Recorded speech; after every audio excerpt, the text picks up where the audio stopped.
السلام علیکم ورحمۃ اللہ۔ عن ابی ہریرۃ ان رسول اللہ صلی اللہ علیہ وسلم قال، ابو ہریرہ رضی اللہ عنہ فرماتے ہیں کہ رسول اللہ صلی اللہ علیہ وسلم نے ارشاد فرمایا ہے، من اتبع جنازۃ مسلم، جو بھی انسان شامل ہو کسی مسلمان کے جنازے میں، ایماناً واحتساباً، ایمان کی بنیاد پر ثواب سمجھ کر، وَكَانَ مَعَهُ حَتَّى يُصَلَّى عَلَيْهَا وَيَفْرُغُ مِن دَفْنِهَا، اور یہ مسلمان رہے اس میت کے ساتھ یہاں تک کہ اس پہ نماز جنازہ ادا کی جائے اور فارغ ہو جائے لوگ اس کی تدفین سے،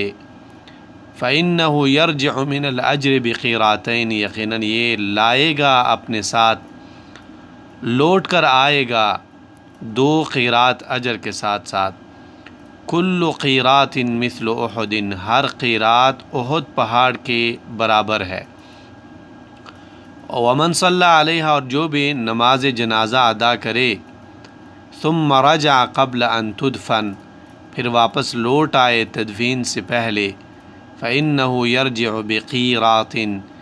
یقیناً یہ واپس آئے گا 1 قیرات کے ساتھ۔ یہ حدیث صحیح البخاری میں موجود ہے۔